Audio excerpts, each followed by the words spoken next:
Good morning, friends. We're starting our adventure out here on the Icefields Parkway between Jasper and Banff. Yeah, it's supposed to be one of the most iconic drives in the world. And we're on Highway 93, and it stretches in between the Jasper National Park and the Banff National Park. So we're going to give you sort of the best stops, the perfect one-day itinerary, because we're driving from Jasper to Banff today. We're going to hit as many of the highlighted spots as we think. We've done our research so that we can bring you the perfect itinerary if you are driving. Our first stop is Athabasca Falls. We're here now. It is an incredibly popular stop. There are tour buses here and everything, which is not our favorite thing that all the other tourists are here when we're trying to be tourists, but it's popular for a reason. It is beautiful. This is the Athabasca River. In the summertime, it's a very swollen river because it is glacial meltwater mostly. And it has this really cool milky white bluish color because it has a lot of silt that the glaciers were carrying from all those rocks that it's scrubbing over.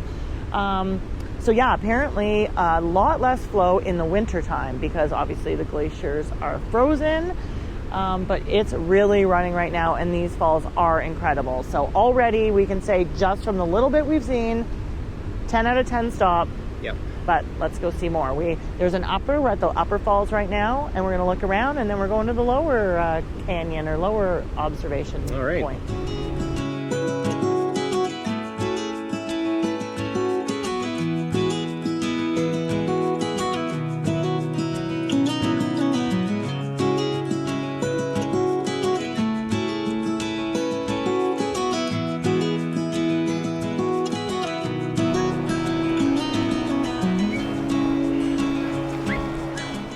Feel the water, Mitch. It's a little chilly. Wow. This is so beautiful. Holy moly. And another fun fact that we learned is that all this water, well, about here, was 10 hours ago a glacier. So they say, yeah, this water is about 10 hours old. And that's nuts because we're near the end of August right now. Yeah. So there it is. Feels icy. It sure does. We also learned yesterday when we were in Jasper that it was around this site, the start of one of the fires where there was a lightning strike here by Athabasca Falls that started one of the major fires that got out of control and devastated a lot of the wilderness around here and spread all the way to Jasper. So, fun fact.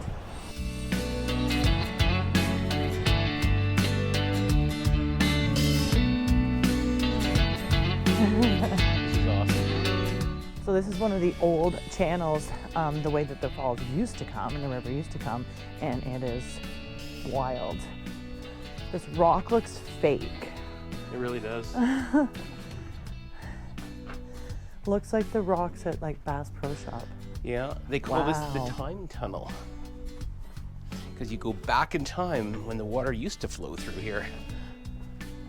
Okay, well this is really neat. Mother Nature is pretty amazing.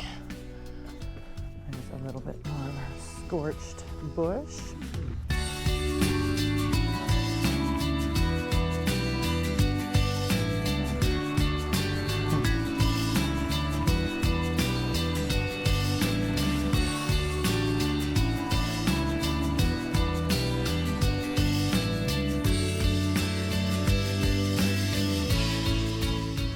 Okay, this stop was called Goats and Glaciers.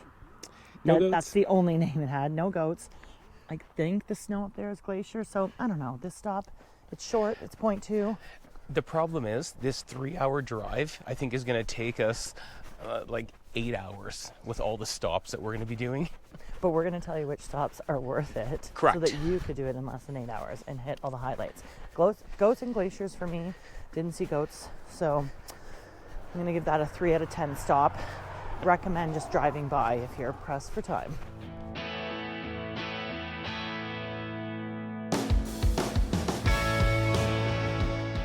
Okay guys, we've made a stop now at Sunwapta Falls. Yeah. It's very cool. It's super short, so to get to the main fall, the upper falls, it's only... Oh, like 0.2 of a kilometer, I think. So. Yeah, from the parking lot.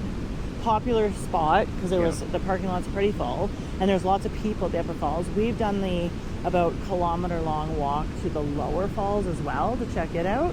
It's actually nice. Oh, I'm seeing like falls up there that I didn't realize before. Yeah.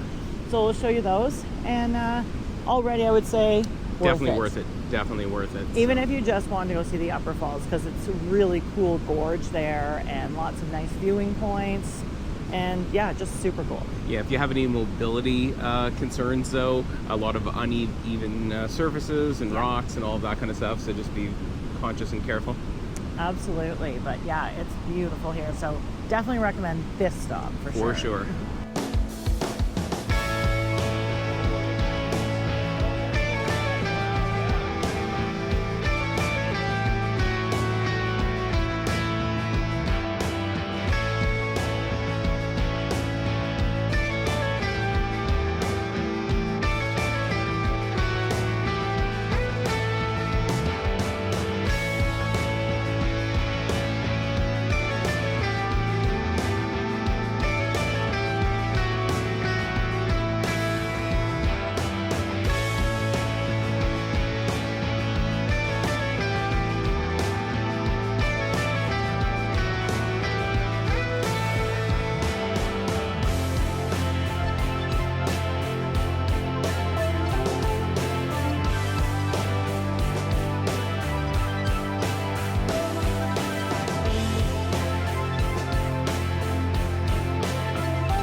Okay, we have made it actually to probably the most iconic stop on the Icefields Parkway. We are at the Icefields, at Columbia Icefields. So we've just been showing you these signs too that show where the glacier was back in the past. Yeah. And it's crazy how much where it is now.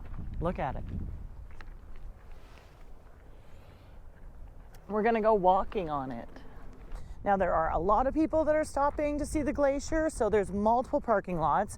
We decided not even to try to come down the hill to the base of the glacier to park. The parking lot it's looking pretty full, but that is an option, so we could have parked closer.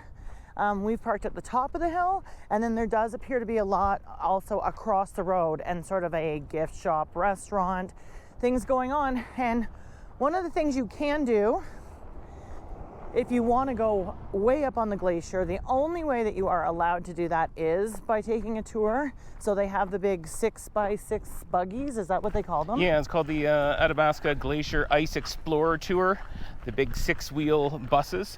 And it costs, depending on the season, between $95 to $120 per person. So that would be a fun thing to do. We've chosen not to do that because we're wanting to do this whole tour and stop in many places on our one-day drive, but that is an option if you want to get higher up on the glacier. We understand there is a smaller section where we're going to be able to walk on it, but going on it without a guide is dangerous because of the crevices or crevasses and all that. So super excited for this one. Noticeably cooler air as we were getting closer to the glacier too. Yeah, for sure. Even just driving down the road, you know you're getting close. With that being said, we have a spectacular day. There's not a cloud in the sky. Yeah. It's sensational. Look at the color of that lake. Plug in that other driver. Okay, we found a little glacial stream. We're gonna, woo! Oh, that's cold.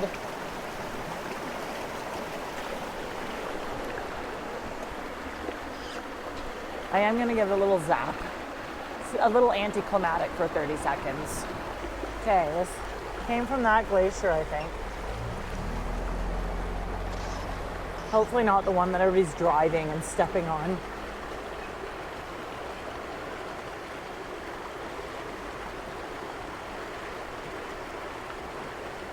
That is so good. It's just clear. Like it has like no taste. Yeah, that's fresh.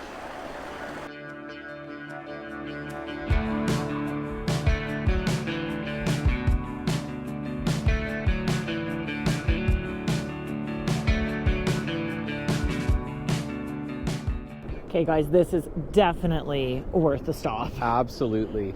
You have to come, and wow, the wind that comes off of this glacier, which has a name, it's a Catabic or something wind. It's a special name for it because it literally makes its own weather. So it's super cool as we get closer to the toe of the Athabasca Glacier. But it is massive. It's the largest ice field in the Rockies, and at its deepest point or thickest point, it's like 365 or 325 meters. That's nuts. No, that is so crazy. Anyway, we can see the people up there in the 6x6 trucks that are going up and doing their tours. So like we said before, you can get on the glacier if you pay for one of those tours. We're just enjoying looking at it and getting as close as we are. And looking at the color of the lake behind us that's at the toe. It's nuts. I don't know if I told you, I was reading that this is a rare spot on Earth where the water from the glacier flows into 3 different oceans. The Atlantic, the Pacific, and the Arctic Ocean. Like the fact that we are in Alberta and that flows to the Atlantic Ocean is crazy. Yeah, it's nuts. Okay, so definitely for sure a stop. I'm gonna have to figure out, I think we've spent about an hour here between the hiking and hanging out. So that would be like your timeline here. And we're moving on. I don't even remember what we're seeing next. So I'll have to jump in the van and get a map. All right.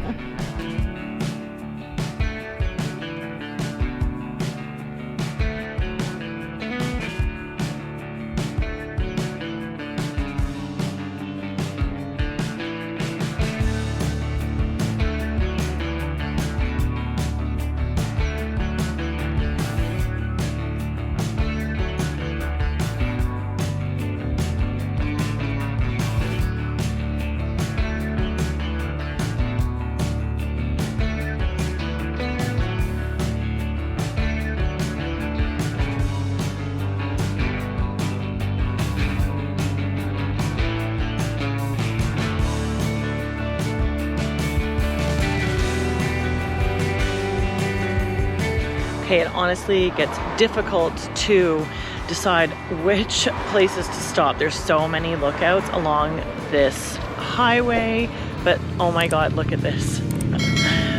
So what we did notice here is this is where we're seeing the really Gatorade blue, emerald green, crazy lakes.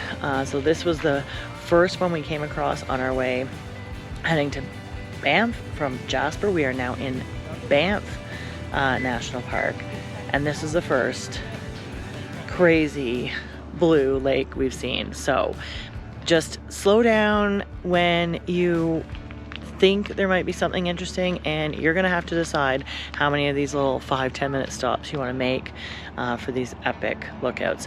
Usually if there's a lot of cars there, it's a good one. That's a good sign.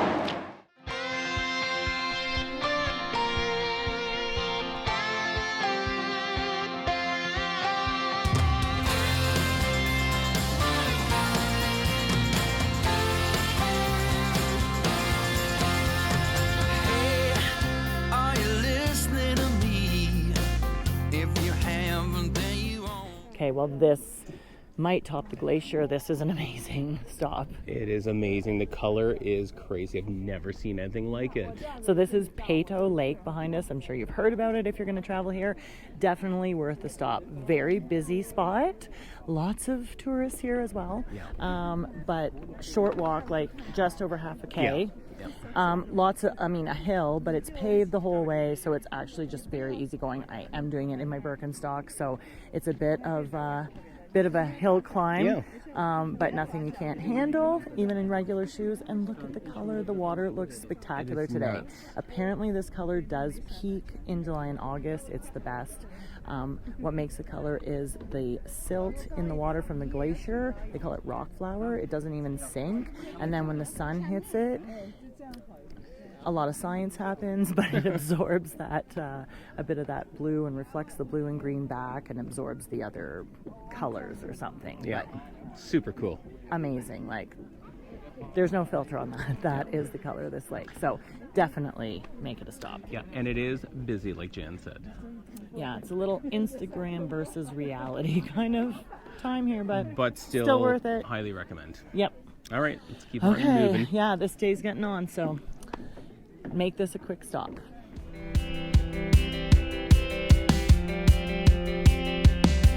Now, we just wanted to give you some tips and just some notes on that drive that we just did. Yeah, so we drove south from Jasper to Banff. That entire drive would take you about 3 hours nonstop. Took us a little over 6. But the Icefields Parkway sort of starts at the exit to Lake Louise all the way to Jasper. So really about a 2-hour drive. Probably took us a little over 4 to do that.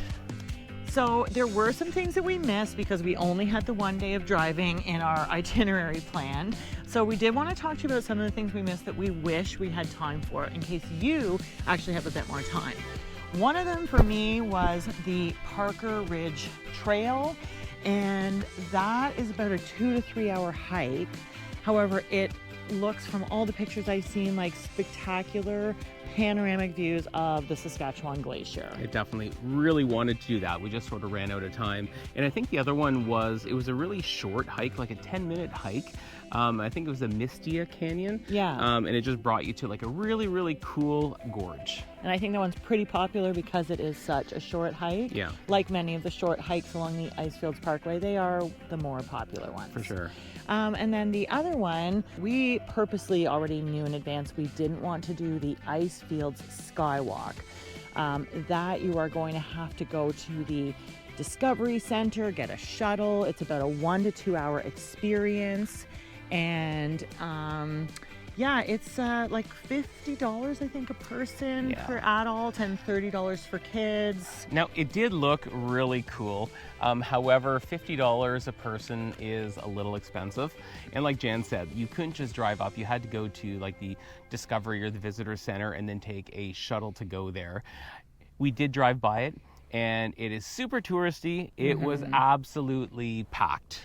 Okay, so we also think we have some pro tips for you if you're visiting the Icefields Parkway. Yeah, so I guess first one is the lakes are really, really calm in the morning. So I would definitely start early in the morning. And the crowds are probably the thinnest then as well. True.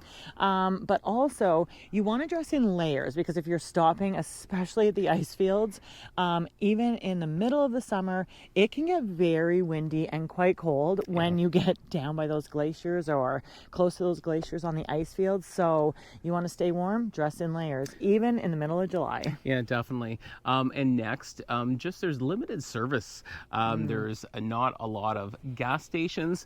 Cell service is very limited and spotty. And what else? Just things like maybe restaurants or stores and stuff like that. Yeah, stores in general. Like it's just very limited services along there, especially the 2 hours between Lake Louise and Jasper. So just make sure you're filled up with gas. Make sure you have all the water and snacks and whatever that you might need, and it'll make your journey way more comfortable. No, definitely. But overall, Jen, what do you think? Well, it was amazing, but we didn't stop there. Of course, we carried on to Banff, Lake Louise, Lake Moraine, but that's coming up in one of our upcoming videos, so you know what you need to do. Smash that subscribe button. And like this video if you found it helpful, please. And until next time, Cheers and happy travels.